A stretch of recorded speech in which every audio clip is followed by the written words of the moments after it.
আসসালামু আলাইকুম, আমি Rabeya. Welcome back to my channel. আজ আমি দেখাবো কিভাবে খুব সহজে ঘরেই দোকানের মতো মুচমুচে সিঙ্গারা তৈরি করবেন।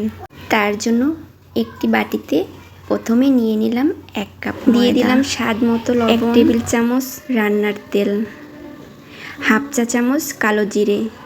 সব উপকরণ একসাথে হাত দিয়ে মেখে নেব। এখন দিয়ে দিলাম নর্মাল ঠান্ডা পানি। তারপরে একটা শক্ত ডো তৈরি করব। ডোটা শক্ত তৈরি করা লাগবে যাতে নরম না হয়। আর আমার ডোটা তৈরি করা হয়ে গেছে। এখন আমি রেখে দেবো আধা ঘন্টার জন্য রেস্টে। এখন আমি আলুর পুরটা তৈরি করব।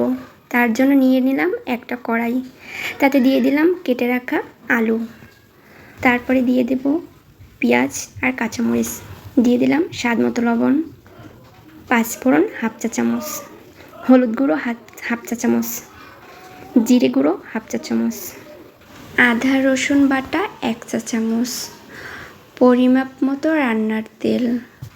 সব উপকরণ একসাথে ভালোভাবে মেখে নেব।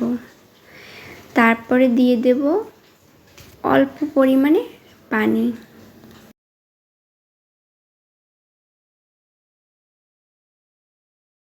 দিয়ে দিলাম তেজপাতা, এলাচ, দারচিনি। এখন একটি ঢাকনা দিয়ে মাঝারি আঁচে আধা ঘন্টা রান্না করে নেব। মাঝে মাঝে একটু নেড়ে দেব। পানিটা শুকিয়ে গেলে রান্নাটা কমপ্লিট। এখন আমি ময়দার ডোটা দিয়ে ছোট ছোট লেচি কেটে নিয়েছি। তো একটা লেচি দিয়ে সুন্দর করে একটা লম্বা রুটি বেলে নেব। তারপরে মাঝখান থেকে সুন্দর করে কেটে নেব। কোন আকৃতি বানিয়ে আলুর পুর ভরে মুখ ভালোভাবে আটকে দিব।